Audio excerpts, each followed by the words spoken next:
The blood on Daisy Fletcher's hands had long since washed away, but the memory of that night 5 years ago still clung to her soul like a shadow as she stepped off the stagecoach into the dusty main street of Tropic, Utah, in the spring of 1878. She pulled her shawl tighter around her shoulders, not from the pleasant mountain air, but from the weight of her past that followed her to this remote corner of the West. Tropic was nothing more than a cluster of wooden buildings nestled in the shadows of the magnificent red rock formations of southern Utah.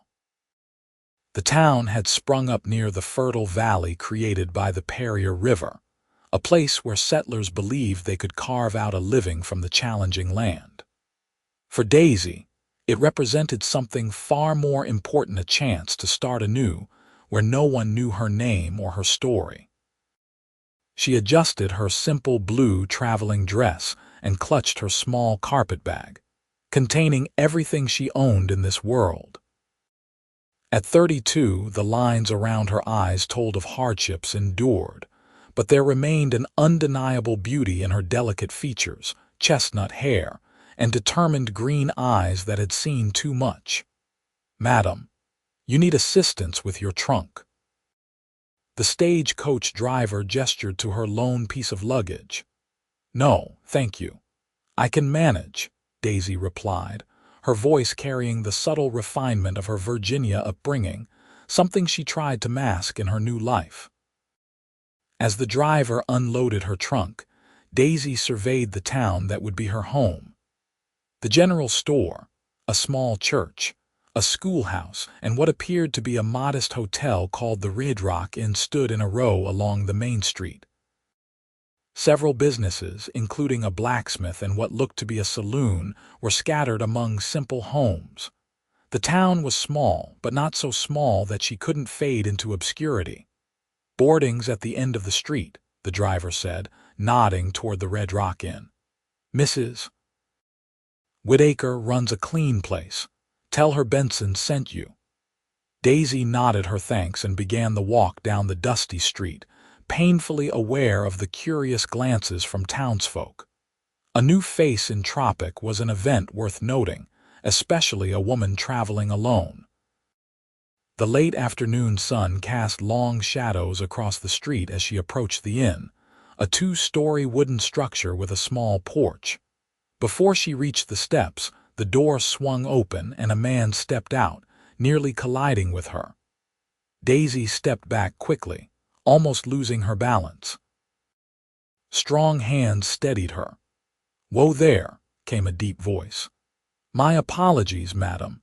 Daisy looked up to find herself face to face with a tall, broad-shouldered man with the sun at his back, his features obscured by the shadow of his cowboy hat. As he tilted his head, she could make out a strong jawline covered with stubble and the most striking blue eyes she'd ever seen. "No harm done," she said, straightening her posture and reclaiming her dignity. He tipped his hat. "You must be new to Tropic. I'm Jake Blackburn." "Daisy Fletcher," she replied, offering the briefest of smiles.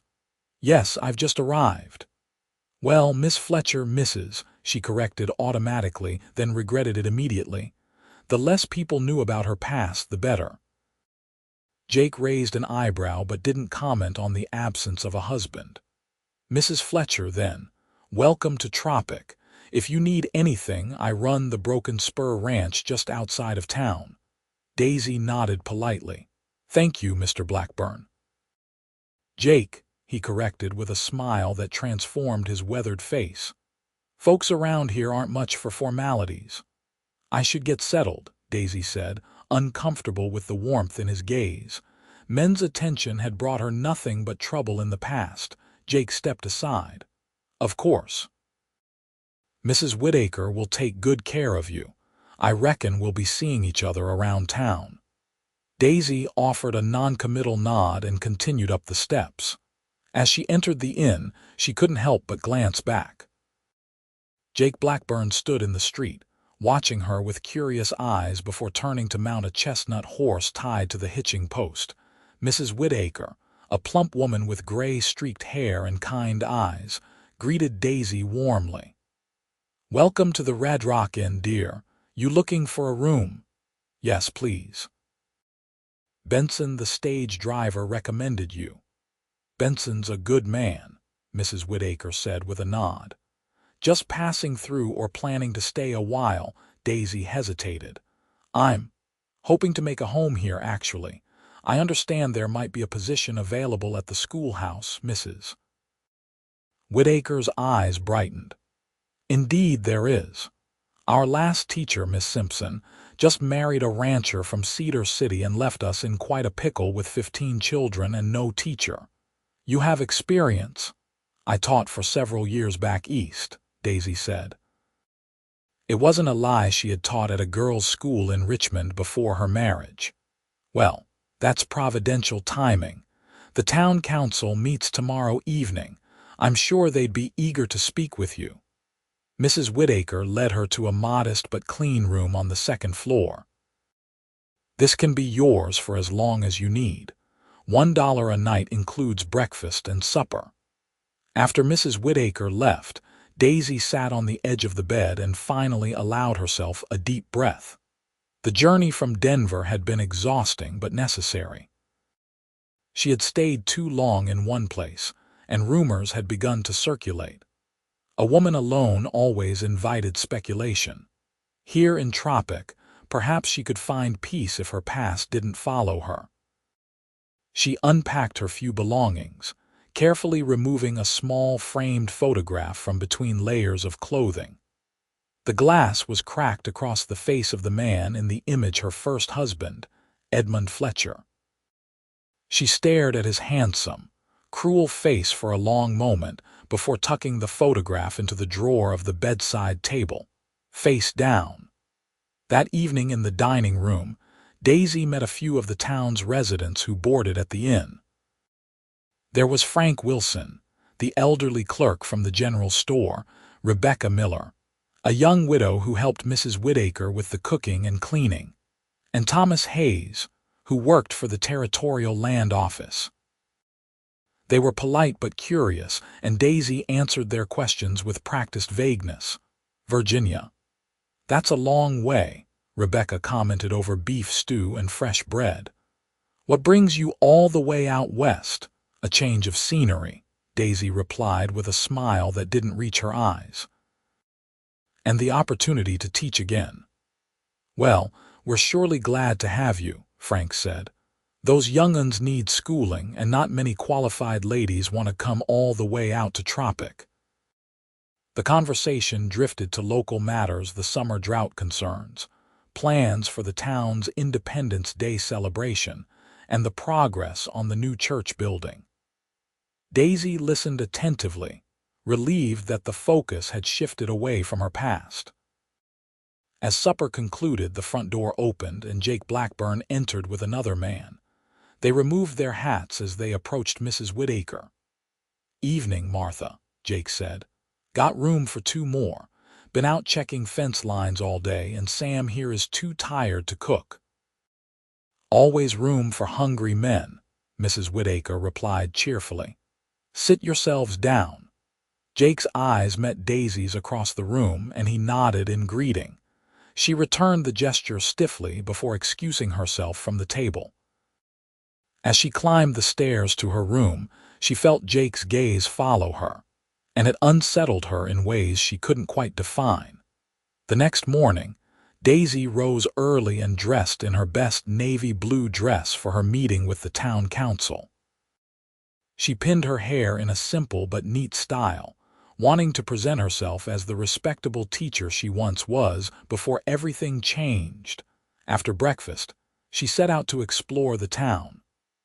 Tropic was beautiful in the morning light, with the dramatic red cliffs glowing in the distance. The town itself was a testament to human determination, carved from the wilderness by people seeking a new beginning just as she was. The general store proved well stocked for such a remote location. The proprietor, a thin man named Harold Jenkins, was eager to help her select writing materials for her application to the school board. As she browsed, the bell above the door jingled, and Jake Blackburn entered with a young boy of perhaps 10 or 11. "Morning, Harold," Jake called. "Josh here needs some new boots, growing like a weed." "Mr. Blackburn," Daisy acknowledged with a nod. Jake smiled. "Mrs. Fletcher, settling in all right?" "Yes, thank you. Tropic seems a friendly town." "That it is," he gestured to the boy. "This is Joshua Taylor. His pa works for me at the ranch. Josh, this is Mrs. Fletcher. She might be your new teacher." The boy looked up at her with curious eyes. "You know arithmetic, madam? Our last teacher wasn't so good at the numbers." Daisy couldn't help but smile. "Yes, I do know arithmetic among other subjects." "Good," Josh said solemnly. "Pa says I need to learn figures proper if I'm going to help run the ranch someday." As Harold helped Josh try on boots, Jake moved closer to Daisy. "Meeting with the council tonight?" "Yes. Mrs. Whitaker mentioned there was an urgent need." "There is," Jake confirmed. "I'm on the council, actually. Town needs someone who can teach these kids more than just basic reading. There's a future here in Tropic, but these young ones need proper education to build it."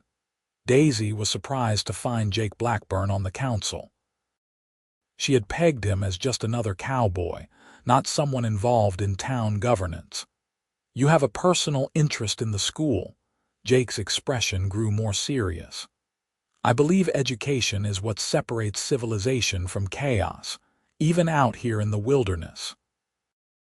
There was something in his tone that hinted at a deeper story, but before Daisy could respond, Josh called for Jake's opinion on the boots. Jake excused himself, and Daisy completed her purchases, her impression of Jake Blackburn shifting slightly. That evening, Daisy presented herself to the town council in the small meeting room attached to the church. 5 members sat at a long table. Mayor Frederick Thompson, a portly man with an impressive mustache; Martha Whitaker, representing the business owners; Reverend Isaac Daniels, Dr. Robert Collins, and Jake Blackburn, who apparently represented the ranchers in the area. Mayor Thompson began the interview with basic questions about her qualifications and experience. Daisy answered truthfully about her teaching background but remained deliberately vague about her personal history. She claimed to be a widow, which was technically true, though the circumstances of her widowhood were far more complicated than she let on. "And what brings you all the way to Utah Territory, Mrs. Fletcher?" Reverend Daniels asked. Surely there were teaching positions closer to Virginia. Daisy had prepared for this question. "After my husband's passing, I found Virginia held too many painful memories. I've always been drawn to the Western Territories and the opportunity they represent. When I heard about positions for teachers out west, it seemed like divine providence." Jake watched her carefully, and Daisy had the unsettling feeling that he could see through her practice story. "Well, Mrs. Fletcher," Mayor Thompson said after the questioning concluded, "we'll need to deliberate, but I must say your qualifications are impressive. We hope to have a decision for you by tomorrow." As Daisy left the meeting room, Jake followed her out into the cool evening air. "You did well in there," he said, falling into step beside her. "Thank you," Daisy replied cautiously. "Have you lived in Tropic long, Mr. Blackburn?" "Jake," he reminded her. "Going on 8 years now. Came here when the town was hardly more than a dream. Bought land cheap and built the broken spur from nothing." He glanced at her. "It's a good place to start over." The pointed comment made Daisy tense. "I'm not starting over, Mr. Blackburn. I'm simply continuing my life in a new location." Jake smiled slightly. "Of course. My mistake." They walked in silence for a moment before he spoke again. "If you get the teaching position, and I expect you'll need a place to stay long-term. Martha's Inn is fine, but there's a small house near the school that comes with the position. It's simple, but private." The prospect of her own home, a place that was truly hers, appealed to Daisy immensely. "That would be ideal." "It needs some work," Jake warned. Been empty since Miss Simpson left 2 months ago. I'd be happy to help get it ready if you'd like. Daisy stopped walking. Why would you do that, Mr. Blackburn? You hardly know me. Jake studied her face in the fading light. Because Tropic needs a good teacher and you seem like one. Also, he added with unexpected gentleness, everyone deserves a helping hand when they're trying to build a new life. His words struck uncomfortably close to her situation, and Daisy found herself unable to maintain her composure. Thank you for the offer. I should get back to the inn. Jake nodded. Think about it. Good night, Mrs. Fletcher. As Daisy watched him walk away, she felt an unwelcome flutter of interest. Jake Blackburn was perceptive, kind, and far too observant for her comfort. The last thing she needed was a man who might look too closely at the story she'd constructed. True to Jake's prediction, the council offered her the position the very next day. The school term would begin in 2 weeks, giving her time to prepare the schoolhouse and settle into the teacher's cottage. The cottage was indeed in need of attention, dusty, with a sagging porch step, a leaking roof, and windows that stuck. But it was hers, a small sanctuary where she could finally feel secure. The afternoon after she received the keys, Daisy stood in the middle of the main room, imagining how she would arrange her few belongings. A knock at the door startled her from her thoughts. She opened it to find Jake standing there with a toolbox in one hand and what appeared to be a picnic basket in the other. Told you I'd help, he said, looking past her to assess the cottage's condition. Brought some tools and lunch, since I figured you haven't had time to stock your pantry. Daisy hesitated. Accepting help meant creating a connection, and connections were dangerous. But the roof did leak, and she had no idea how to fix it herself. That's very kind of you. Jake set to work immediately, checking the roof and the windows while Daisy swept years of dust from the floors and cleaned the small kitchen. They worked in companionable silence for a while, until Jake spoke from his position fixing the porch step. You don't trust easily, do you, Mrs. Fletcher? Daisy paused in her sweeping. I've found caution serves me well, Mr. Blackburn.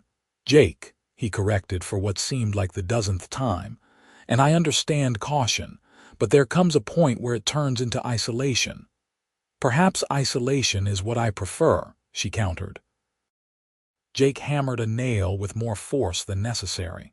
No one prefers isolation, they just fear connection more. His insight was too close to the truth, and Daisy changed the subject. Have you always been a rancher? Jake allowed the diversion. No, grew up in Boston, actually. My father was a lawyer with political ambitions. Had my life all planned out: Harvard law practice, eventually politics. What happened? Daisy asked, genuinely curious. I happened, Jake said with a wry smile. Couldn't stand the city, the pretension, the life mapped out for me. So I left at 18, worked my way west, learned ranching from the ground up. Haven't regretted it a day since. Your family must have been disappointed, Jake shrugged. My father didn't speak to me for years. My mother wrote, though, before she passed. I'm sorry, Daisy said softly. It was a long time ago. Jake stood and stretched his back. What about your family? Anyone back in Virginia missing you? Daisy turned away. No, no one. Jake seemed to sense her discomfort and didn't press further. By late afternoon, the roof was patched, the windows unstuck, the porch step repaired, and the cottage was beginning to feel like a home. Thank you, Daisy said sincerely as Jake prepared to leave. I don't know how I would have managed all this myself. That's what neighbors are for, Jake replied. If you need anything else, don't hesitate to ask. He paused at the door. There's a town social this Saturday at the church.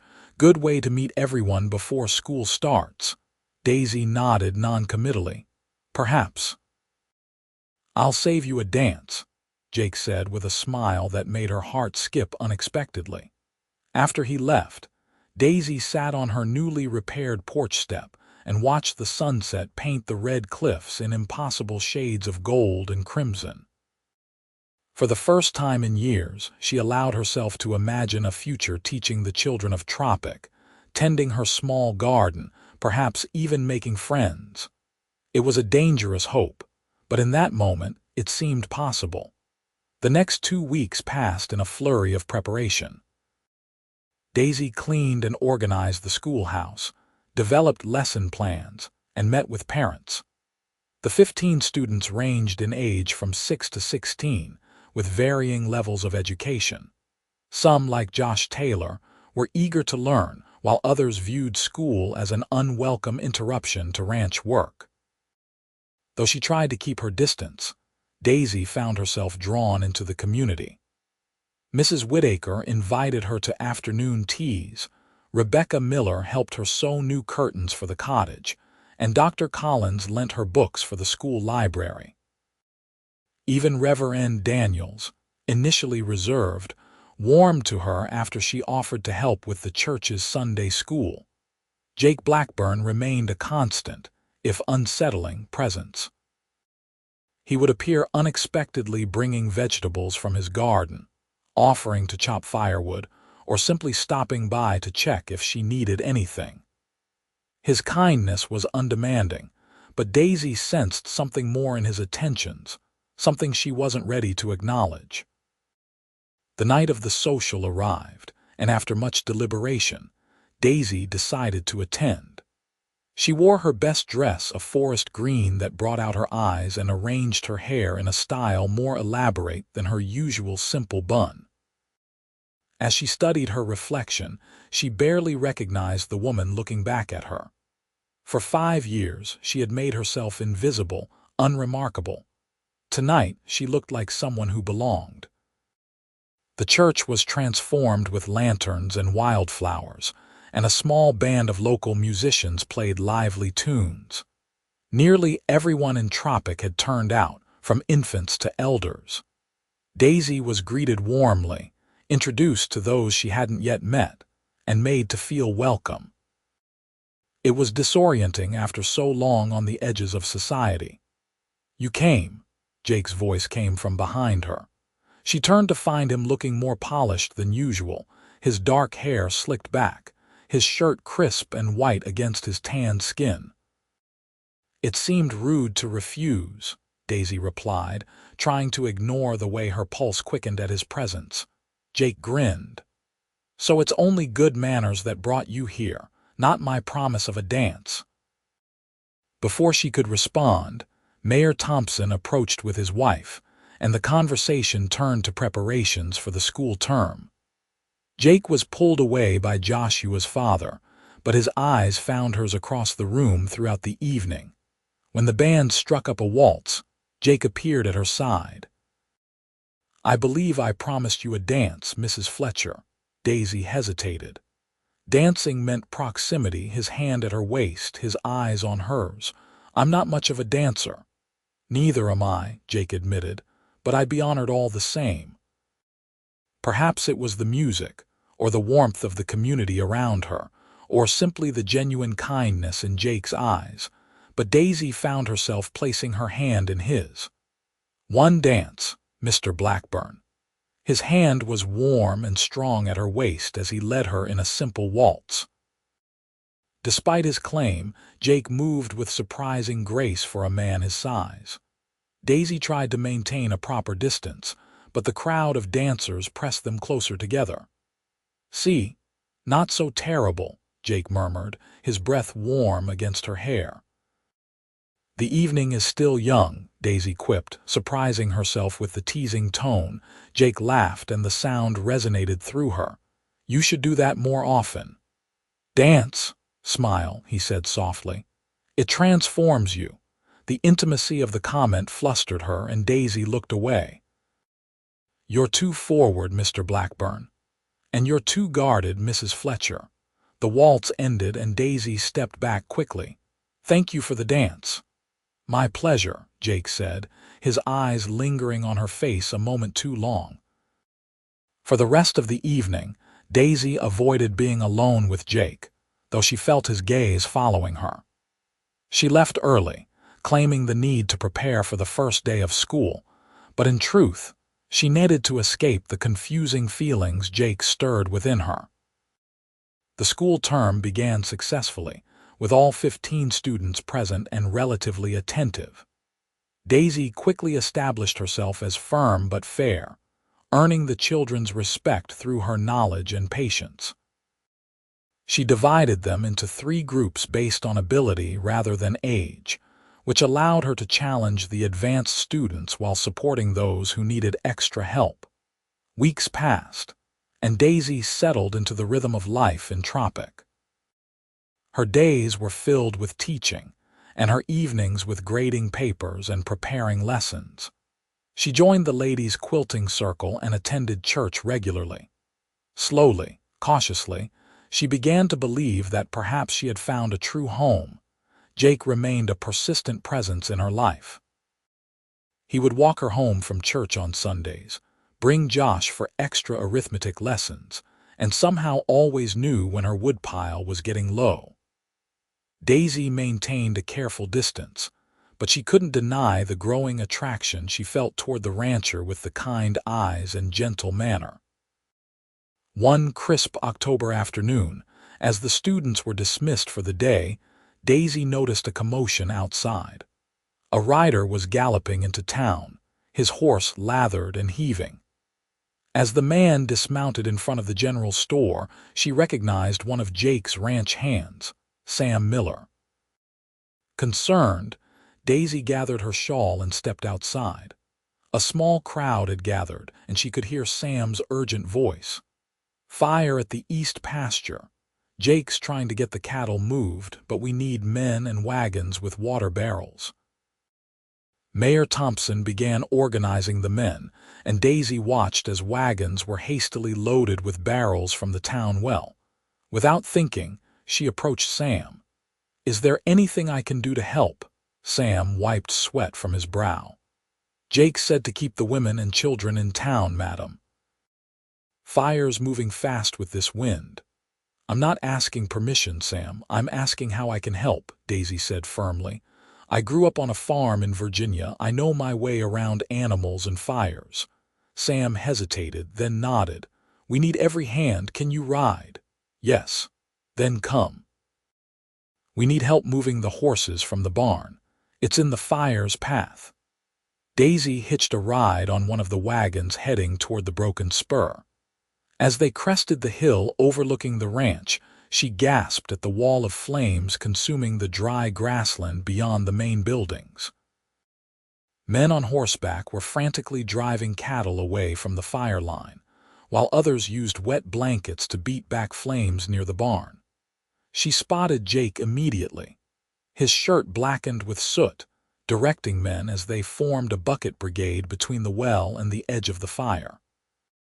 When he saw her climb down from the wagon, his expression shifted from surprise to anger. "What are you doing here?" he demanded, striding toward her. "It's too dangerous." "Sam said you needed help with the horses," Daisy replied, refusing to be intimidated. "I can ride and I'm not afraid of fire." Jake looked like he wanted to argue but glanced back at the advancing flames. "Fine. But stay with Sam, and if I tell you to leave, you go. No arguments." For the next several hours, Daisy worked alongside the men, leading frightened horses to safety, filling water buckets, and helping tend to minor burns and injuries. The fire was relentless, driven by the wind toward the ranch buildings. Just when it seemed they might lose the barn, the wind shifted, giving the firefighters a chance to gain control. By nightfall, the fire was contained, though small pockets still burned throughout the east pasture. The toll was significant: dozens of acres of grazing land destroyed, a section of fence gone, and several cattle lost. But the ranch building stood, and no human lives were lost. Daisy's hands were blistered from rope burns, her dress ruined by soot and sweat, and her lungs ached from the smoke. She sat exhausted on a log near the ranch house, where Martha Whitaker and other women from town were providing food and coffee to the tired firefighters. Jake found her there, his face streaked with ash, his eyes red-rimmed from smoke. Without a word, he sat beside her and handed her a cup of coffee. "Thank you," she said, her voice hoarse. "I should be thanking you," Jake replied. "You saved at least 4 horses that would have been trapped in the back paddock."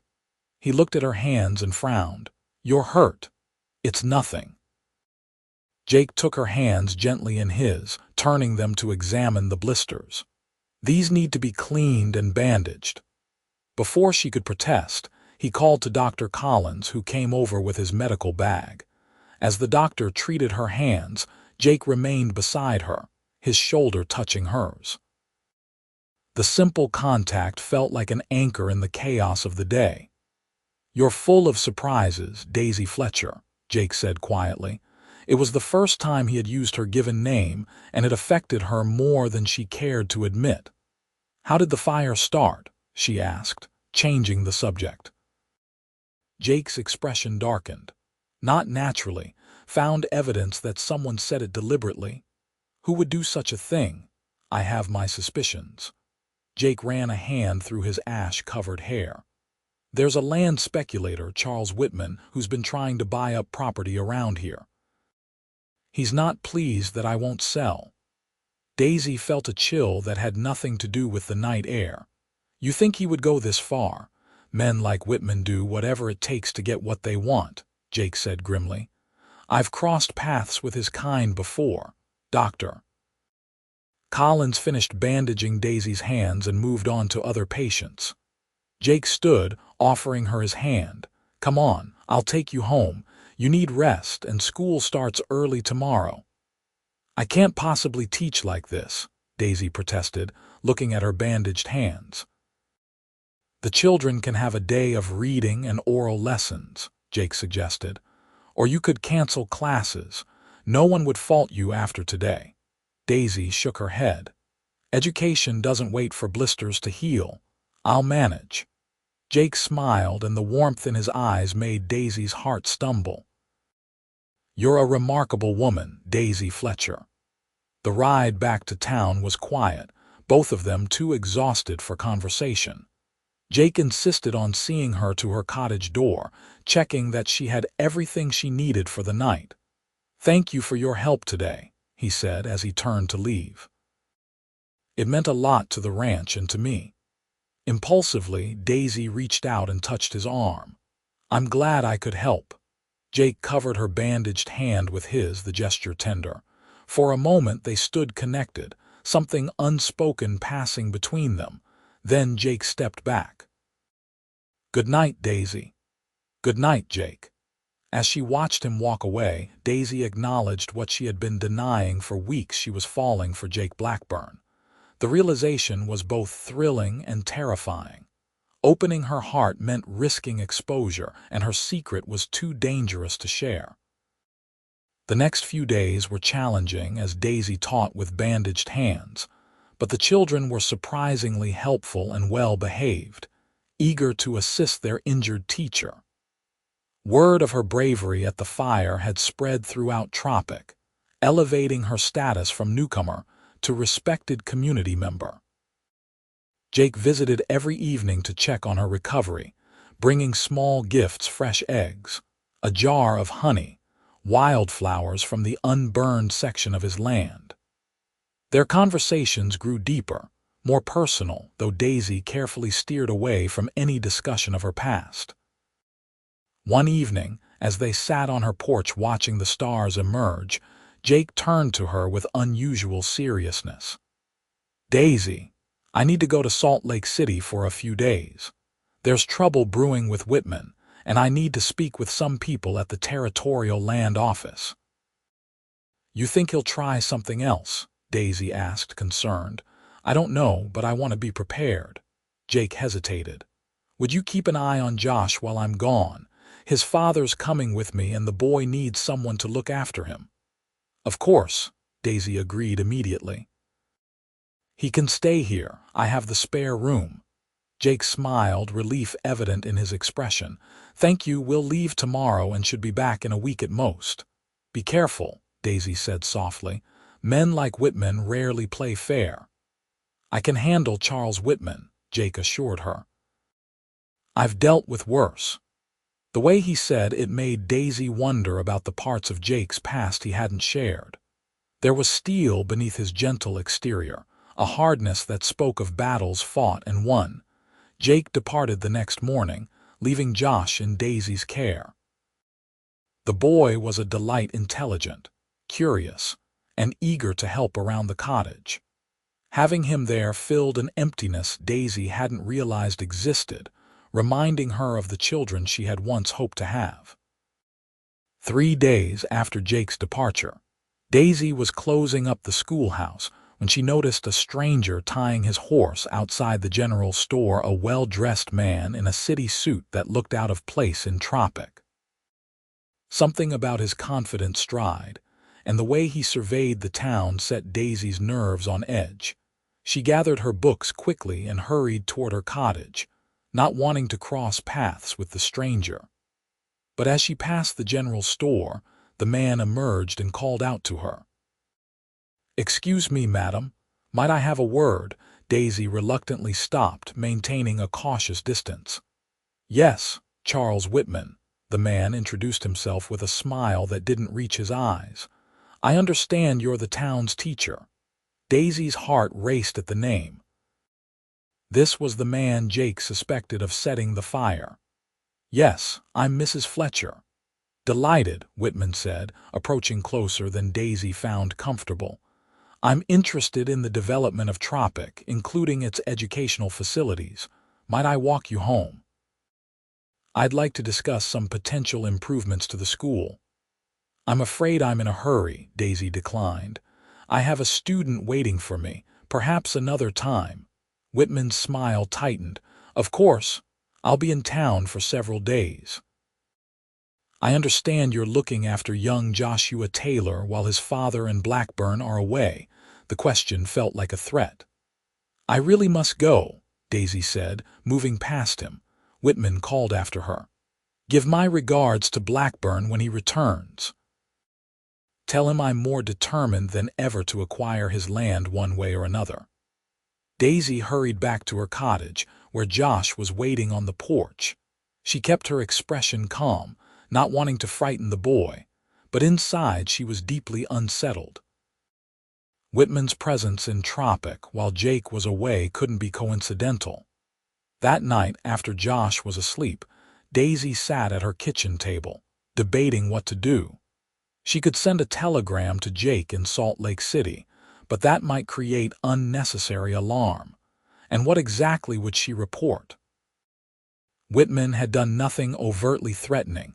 A knock at her door startled her from her thoughts. It was nearly 10 o'clock, too late for a social call. Cautiously, Daisy approached the door. "Who is it?" she called. "Rebecca Miller, Mrs. Fletcher. I'm sorry to disturb you so late." Daisy opened the door to find Rebecca looking pale and anxious. "Rebecca, what's wrong?" "It's that man, Whitman," Rebecca whispered. "He's at the saloon, drunk and boasting about how he's going to take the broken spur. He said—" She hesitated, glancing toward the room where Josh slept. "He said he's not above using more permanent methods to remove obstacles." A chill ran down Daisy's spine. "Did he mention Jake specifically?" Rebecca nodded. "Said Blackburn should have learned his lesson from the fire, but some men need a more direct approach." "Thank you for telling me," Daisy said, mind racing. "Go home and stay safe." After Rebecca left, Daisy paced her small living room. Whitman was clearly planning something while Jake was away. She could ask Mayor Thompson or the town marshal for help, but without proof, there was little they could do. The decision crystallized suddenly in her mind. She would take Josh to the broken spur at first light. The ranch hands who remained would provide protection, and she could keep watch for any suspicious activity. She slept fitfully that night, old nightmares mingling with new fears. In her dreams, Edmund's face morphed into Whitman's, both men representing the kind of entitled cruelty she had fled. Before dawn, Daisy woke Josh and explained they were going to the ranch for the day. The boy was excited at the prospect, having missed his home. Daisy left a note for Martha Whitaker, explaining her absence from school for the day, then saddled the horse Jake had left for Josh's use and borrowed a gentle mare from the livery stable. The ride to the Broken Spur took less than an hour in the crisp morning air. As they approached, Daisy was relieved to see smoke rising from the chimney of the main house and men already at work in the corrals. The ranch foreman, Bill Henderson, greeted them with surprise. "Mrs. Fletcher, everything all right?" Daisy explained her concerns about Whitman, watching Bill's expression darken. "You did right to come," he said grimly.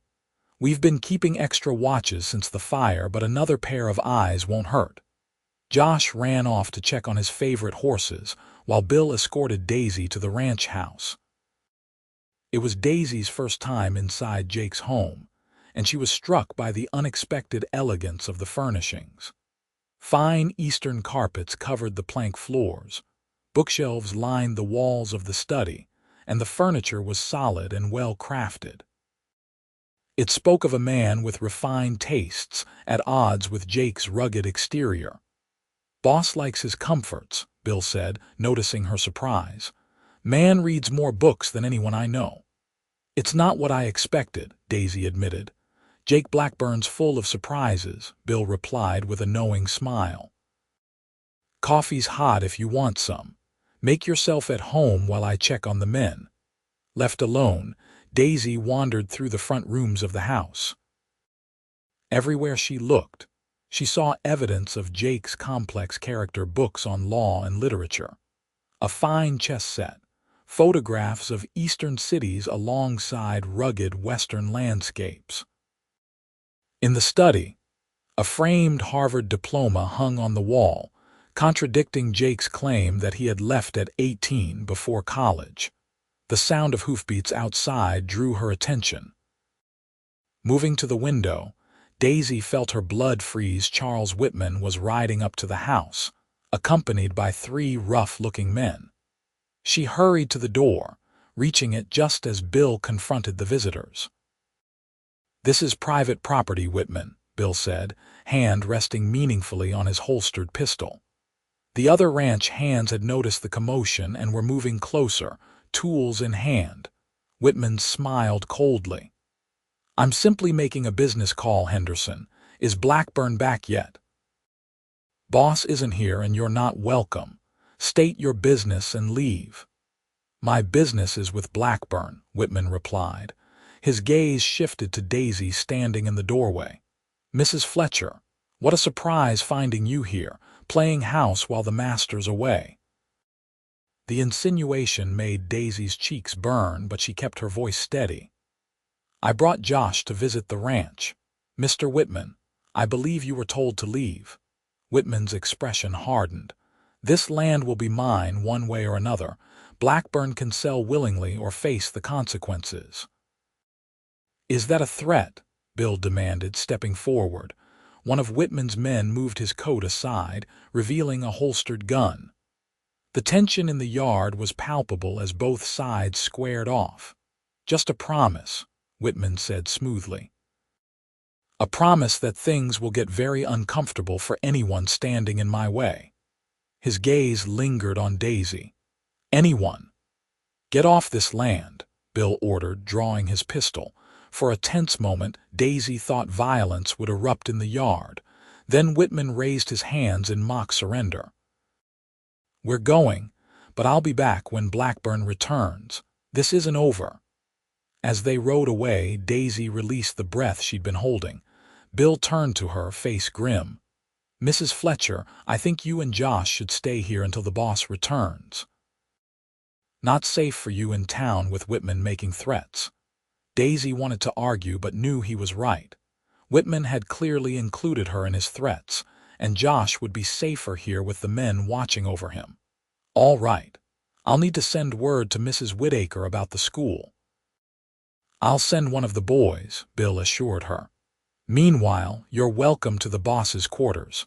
He wouldn't mind." The idea of staying in Jake's private rooms made Daisy uncomfortable, but she had few options. She sent a message to town explaining the situation and requesting that Rebecca collect assignments for the students.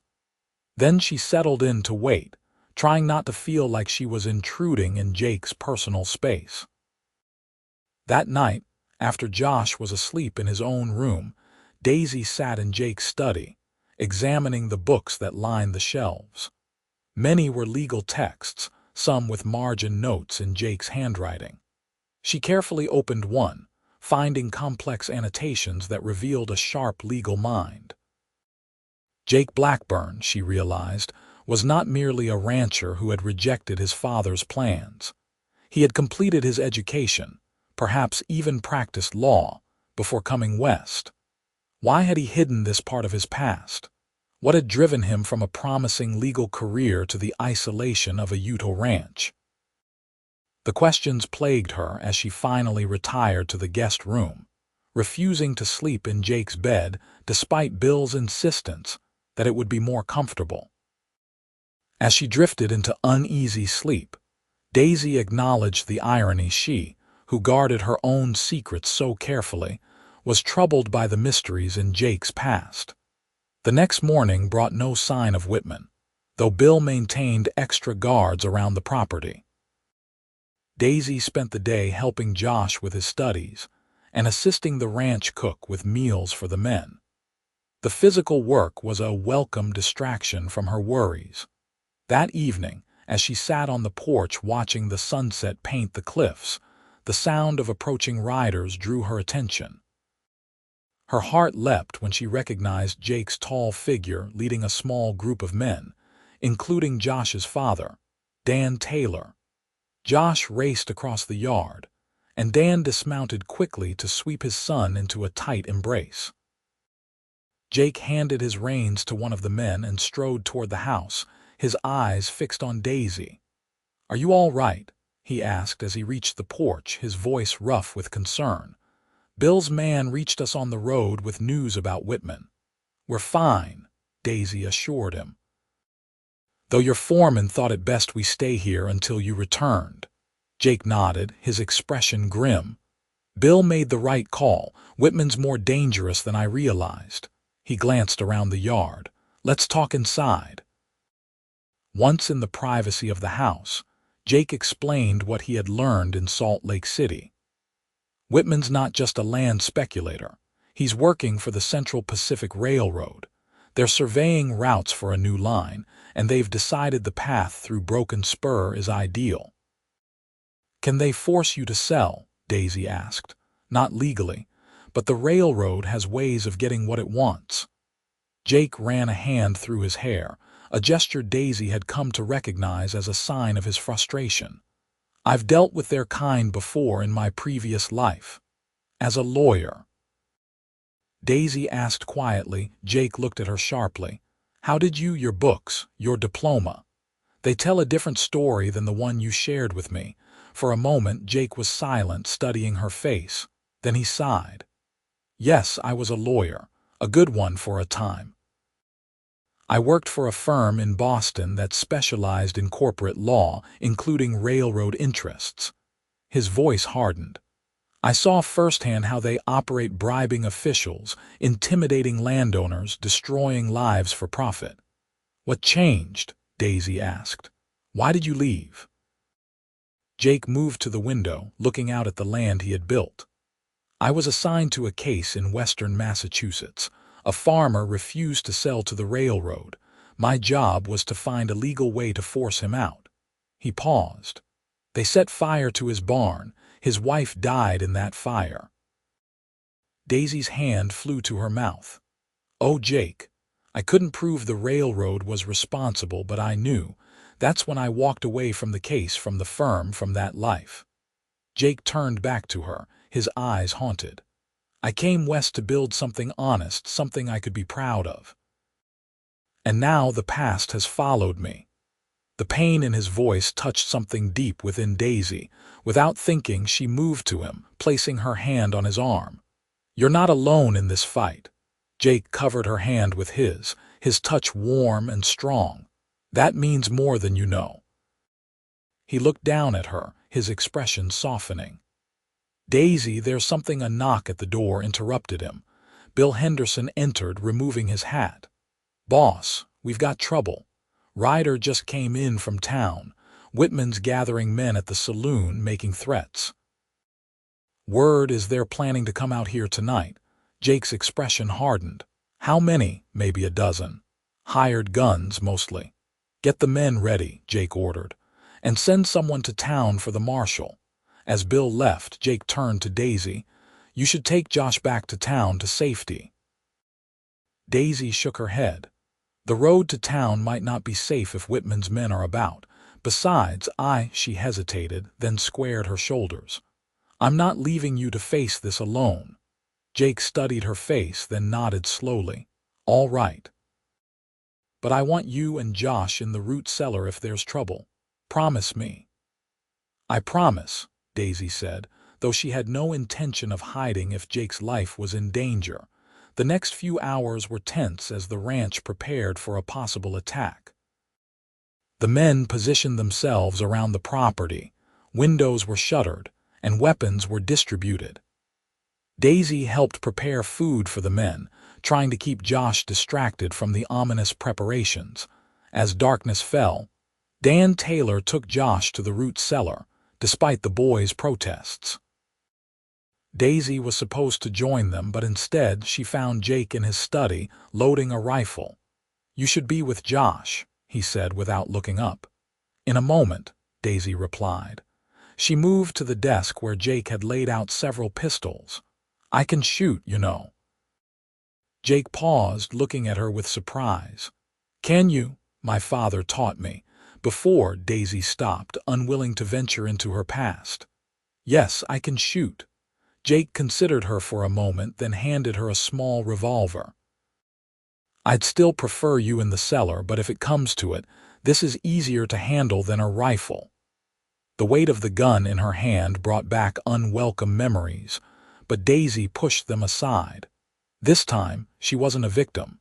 This time, she was choosing to stand with someone she cared about. The sound of galloping horses broke the night's silence. Jake moved to the window, peering through a gap in the shutters. "They're here," he said grimly. "At least 10 men with Whitman." Daisy joined him at the window. In the moonlight, she could see the riders stopping at the edge of the yard. Whitman's voice carried clearly through the night air. "Blackburn, come out and talk terms or we start burning." Jake turned to Daisy. "Go to the cellar, now." "Jake, please, Daisy." His voice softened. "I can't focus on protecting the ranch if I'm worried about you." The plea in his eyes convinced her.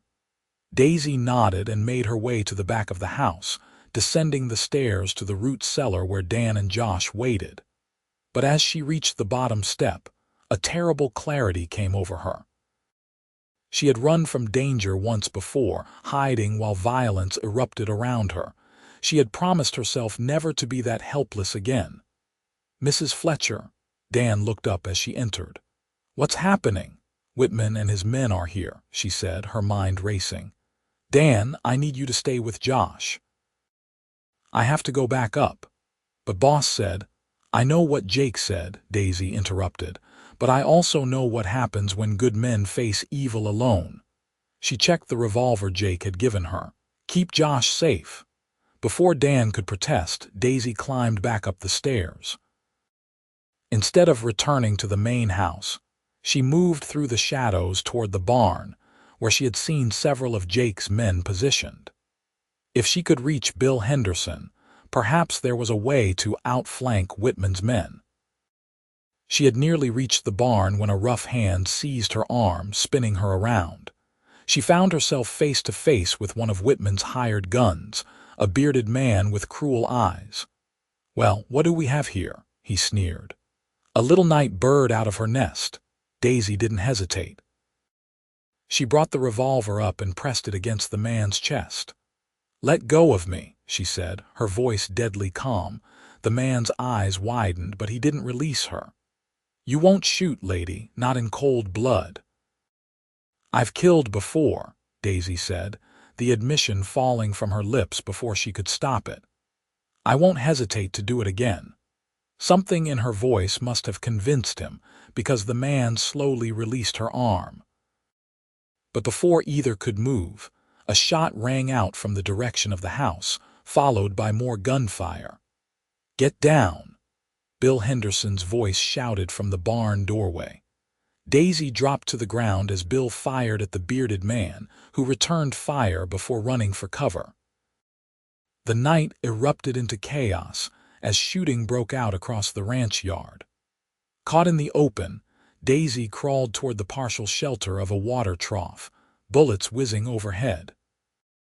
She could see Jake on the porch of the main house, exchanging fire with Whitman's men who had taken cover behind wagons and horse troughs. A movement to her right caught her attention. Whitman himself, working his way along the side of the corral, a rifle in his hands. He was angling for a clear shot at Jake, who was focused on the men in front of the house. Without hesitation, Daisy raised her revolver and fired. The shot went wide, but it was enough to alert Jake to the danger. He spun and fired at Whitman, forcing the man to duck behind the corral. The gunfight continued for what seemed like hours but was probably only minutes. Gradually, Daisy became aware of new voices, new shouting. The marshal had arrived from town with several armed men. Outgunned and surrounded, Whitman's hired guns began to surrender. In the confusion, Daisy lost sight of Whitman. She moved cautiously toward the house, wanting to reach Jake. As she rounded the corner of the porch, she came face to face with Whitman, his rifle aimed at the house. "Drop it," Daisy ordered, pointing her revolver at him. Whitman turned, surprise flashing across his face before his lips curled into a sneer. "The schoolteacher has claws." He didn't lower his rifle. "You won't shoot me, Mrs. Fletcher. You're a civilized woman." "You'd be surprised what I'm capable of," Daisy replied, her hand steady on the revolver. "Ah, but would Blackburn still look at you with those adoring eyes if he knew what kind of woman you really are?" Whitman taunted. "We all have secrets, don't we, Mrs. Fletcher? Or is it Mrs. something else? You don't strike me as a grieving widow." The implication that he knew something about her past sent a chill through Daisy, but she kept her expression neutral. "Lower your weapon, Mr. Whitman." "I think not." He adjusted his aim slightly. "I think I'll finish what I came here to do, then deal with you." Daisy saw his finger tighten on the trigger. She didn't hesitate. She fired, the sound deafening in the night air. Whitman staggered, clutching his shoulder, his rifle falling to the ground. "Daisy!" Jake's voice came from behind her. He reached her side, his own gun trained on Whitman. "Are you hurt?" "No," she said, her voice surprisingly steady. But he was about to shoot into the house. The marshal arrived seconds later, taking charge of the wounded Whitman, who glared at Daisy with undisguised hatred as he was led away. "This isn't over," he hissed. "People like us, we recognize each other, Mrs. Fletcher. I'll find out who you really are." Jake placed himself between Daisy and Whitman. "That's enough. Marshal, get him out of here." As the last of Whitman's men were rounded up, Jake led Daisy into the house. His hands gentle, he checked her for injuries, his face etched with concern. "You were supposed to be in the cellar," he said, his voice rough with emotion. "I couldn't hide while you were in danger," Daisy replied simply. Jake shook his head, a mixture of exasperation and admiration in his eyes. "You could have been killed, so could you?" Daisy's hands were shaking now, the reality of what had happened beginning to sink in. "Is everyone all right, Josh and Dan?" "They're fine. Bill took a bullet in the arm, but the doctor's with him now." Jake guided her to a chair. "Daisy, what Whitman said about knowing who you really are, what did he mean?" Daisy looked away, the familiar fear rising in her chest. "I don't know." Jake knelt before her, taking her trembling hands in his. "Daisy, look at me." When she met his gaze, he continued softly, "Whatever it is, whatever you're running from, it doesn't matter to me. Tonight, you saved my life, maybe the lives of everyone on this ranch." Tears filled Daisy's eyes. "You don't know what I've done." "Then tell me," Jake urged gently. "Trust me." The moment stretched between them, filled with unspoken truths. Daisy took a deep breath, knowing that once the words were spoken, there would be no going back. "My name is Daisy Fletcher now, but I was Daisy Fairchild when I married Edmund Fletcher at 19. The words came slowly at first, then in a rush. He was charming, wealthy, respected in Richmond society, but behind closed doors he was a monster. Jake's grip on her hands tightened, but he remained silent, letting her speak. The abuse began subtly: criticism, control, isolation from my family. Then came the physical violence. Daisy's voice trembled. "I tried to leave once, early in the marriage. He found me, dragged me home, and broke my arm. He told me if I ever tried to leave again, he would kill me." Jake's jaw tightened, but he didn't interrupt. "For years, I endured it, believing I had no choice. Then the war came, and Edmund joined the Confederate Army. Those years were the happiest of my life, teaching at a girls' school, living without fear. But he came back, angrier than ever, determined to reclaim what he saw as his property." Daisy swallowed hard, reaching the most difficult part of her story. "One night he was in a rage. He'd been drinking, accusing me of infidelity while he was away. He began beating me worse than ever before. He had a pistol." Her voice broke. "He said he was going to finish me, that no one would question a husband's right to discipline his wife." Jake's hands were gentle on hers, his eyes filled with a mixture of sorrow and fury. "What happened, Daisy?" "We struggled for the gun. It went off." The memory was vivid, the sound of the shot, Edmund's surprised expression, the blood spreading across his chest. "He died in our bedroom and I ran. I've been running ever since, changing my name, moving whenever people ask too many questions." Jake was quiet for a long moment, processing her confession. Then he asked the question that would determine everything between them. "Did he deserve it?" Daisy looked into Jake's eyes, expecting judgment but finding only compassion. Slowly, she nodded. "Yes. He would have killed me that night or someday soon after. Yes, he deserved it." Jake released a deep breath. "Then you have nothing to be ashamed of. You survived, Daisy. That's not a crime." "The law would disagree," Daisy said bitterly. "A wife killing her husband, no matter the reason, they'd hang me in Virginia." "You're not in Virginia," Jake reminded her. "And I was a lawyer, remember? What happened was self-defense, pure and simple." "Whitman threatened to expose me," Daisy said, fear creeping back into her voice. "Whitman will be in jail for a long time," Jake assured her. "Attempted murder, arson, conspiracy, the territorial judge won't be lenient.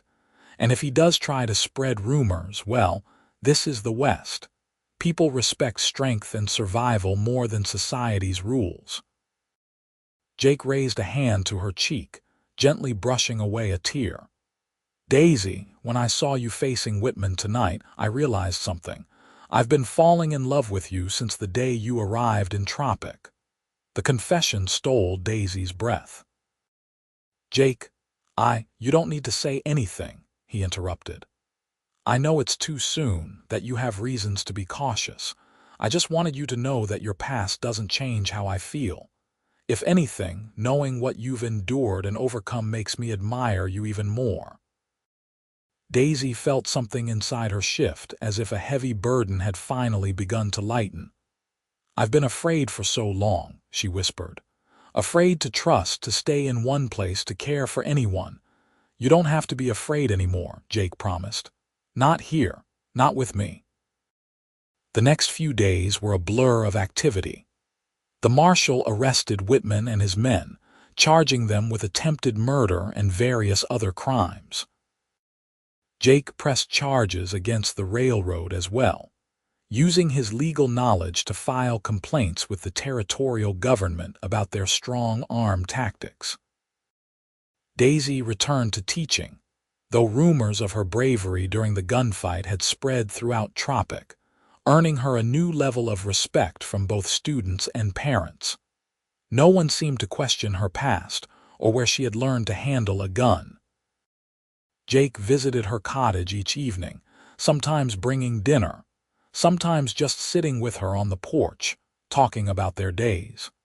They avoided deeper discussions of the future, both content to let their relationship develop naturally. 2 weeks after the fight at the ranch, Jake arrived at Daisy's door with an unusually serious expression. Her heart sank, fearing he had reconsidered his feelings now that he'd had time to reflect on her confession. "What's wrong?" she asked as she invited him in. "Nothing's wrong," Jake assured her. "But I received a telegram today from a friend in the U.S., Marshall's office in Denver. I asked him to look into something for me." Daisy tensed. "Something about me," Jake nodded. "I hope you don't mind, but I wanted to know if you were still in danger." He removed a folded paper from his pocket. "The investigation into Edmund Fletcher's death was closed years ago. The authorities determined that he died in a drunken accident, cleaning his pistol while intoxicated. There's no warrant for your arrest, Daisy. No one is looking for you." Daisy sat down hard, the news overwhelming her. 5 years, she whispered. 5 years of running, hiding, looking over my shoulder, and all this time. Jake knelt before her. "You're free, Daisy, truly free." Tears flowed down her cheeks as years of fear began to dissolve.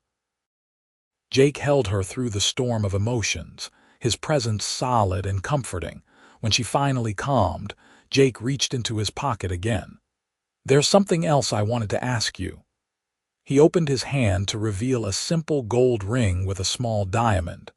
"I know it's soon, maybe too soon. But I love you, Daisy Fletcher.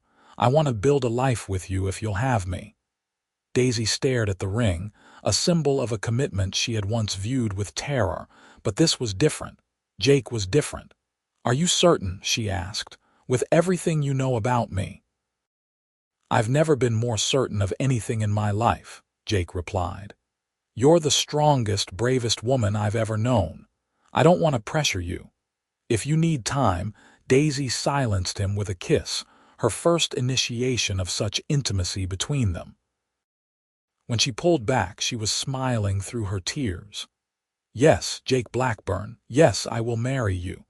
Jake slipped the ring onto her finger, his hands gentle and sure. "I promise you, Daisy, no one will ever hurt you again, not while I'm alive." "I know," she said, and realized she truly believed it. For the first time in years, she felt safe not just physically, but emotionally. She had found a home and a man who loved her despite or perhaps because of the truth of her past. They were married 2 months later in Tropic's small church, with the entire town in attendance. Reverend Daniel spoke of new beginnings and God's grace, words that resonated deeply with Daisy. Martha Whitaker cried openly, while Rebecca Miller served as Daisy's maid of honor. Josh Taylor stood proudly beside Jake as his best man. After the ceremony, Jake surprised Daisy by taking her to Salt Lake City for their honeymoon, where they stayed in the finest hotel and attended performances at the newly built Salt Lake Theater. For a week, they lived as if they had no pasts, only the present moment and the future stretching before them. Upon their return to Tropic, Daisy moved into the ranch house, which Jake had renovated and expanded during their engagement. She continued teaching, riding to town each morning and returning to the Broken Spur each afternoon. The children thrived under her guidance, and the school board increased her salary in recognition of her dedication. Jake successfully fought off the railroad's attempts to seize his land, using both legal means and the support of neighboring ranchers who had also been threatened. Charles Whitman was convicted and sentenced to 10 years in the territorial prison, his threats against Daisy never materializing into action. As winter turned to spring, and spring to summer, Daisy found herself truly settling into life at the Broken Spur. The nightmares that had plagued her for years became less frequent, then rare, and finally almost non-existent. In their place came dreams of the future with Jake, perhaps children of their own, and the security of a love based on truth and acceptance. One evening, as they sat on the porch watching the sunset paint the cliffs in shades of gold and crimson, Jake took her hand, his thumb brushing over her wedding ring. "Happy?" he asked simply. Daisy leaned against his shoulder, contentment spreading through her like the warmth of a hearth fire. "Yes," she answered. "For the first time in my life, truly happy." Jake pressed a kiss to the top of her head. "You deserve it, Daisy. After everything, you deserve happiness." "We both do," she murmured. They sat in comfortable silence as the first stars appeared in the darkening sky. Daisy thought about the journey that had brought her here, the pain, the fear, the years of running. That part of her life would always be there, a shadow in her past, but it no longer defined her. Here with Jake, she had found not just safety but joy, not just escape but belonging. "I love you, Jake Blackburn," she said softly. Jake's arms tightened around her. "And I love you, Daisy Blackburn, forever." As night fell over the Broken Spur, Daisy rested in the certainty of that promise. Her past was just that past. Her future stretched before her, bright with possibility, secure in the love of a man who had asked the right question at the right time, and accepted her answer with an open heart. In the years that followed, the Broken Spur prospered under Jake and Daisy's stewardship. The railroad eventually built its line along a different route, leaving the ranch's fertile land untouched. Jake expanded their holdings, breeding some of the finest horses in the territory, while Daisy continued teaching until the birth of their first child, a son they named William, after Jake's father, in a gesture of reconciliation with the past. A daughter, Emma, followed 2 years later, and then another son, Michael. The ranch house grew to accommodate the family, but Jake and Daisy never forgot their beginnings. She, a woman fleeing a violent past, and he, a man seeking redemption from his own choices. Tropic grew as well, becoming a thriving community known for its progressive school, largely due to Daisy's influence. Though she no longer taught full-time, she remained on the school board, advocating for education for all children, regardless of background or means. Jake's legal skills proved valuable to the community and the territory as a whole. He occasionally took cases that interested him, particularly those involving land rights and the protection of small ranchers against corporate interests. His reputation for integrity spread throughout Utah territory, and there were suggestions that he consider a future in politics, suggestions he gently but firmly declined.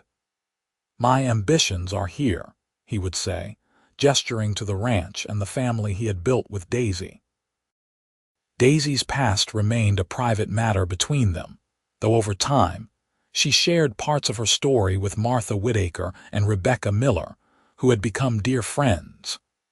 Their acceptance further healed old wounds, allowing Daisy to fully embrace her present without fear of judgment. On their 5th wedding anniversary, Jake presented Daisy with a deed to a small house in Tropic, near the school. "For when the children are ready for formal education," he explained. "We can stay there during the school terms, come back to the ranch for summers and holidays." Daisy was touched by his thoughtfulness. "You'd divide your time between the ranch and town." "I'd divide my time between heaven and earth if it made you happy," Jake said simply.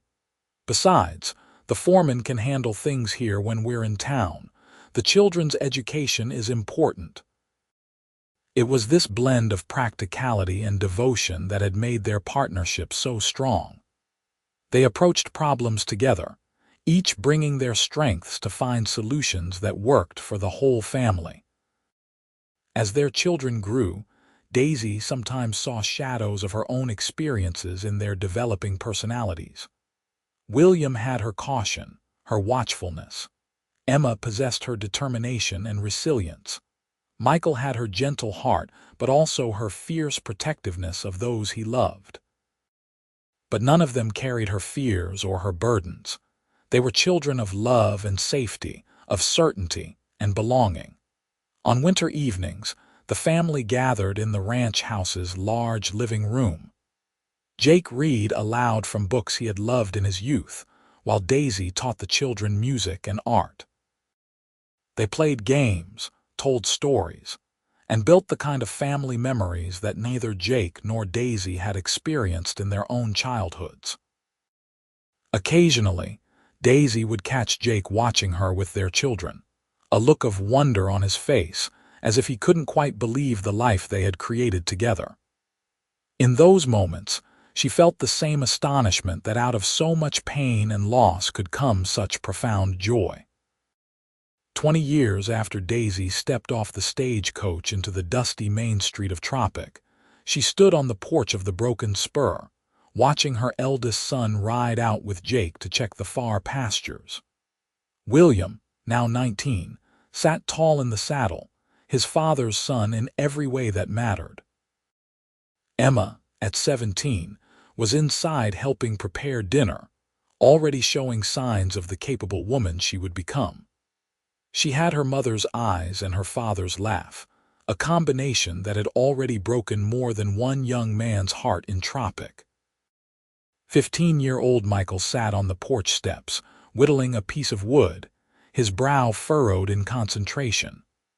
Of all their children, he was the most like Jake, thoughtful, observant, with a deep sense of justice.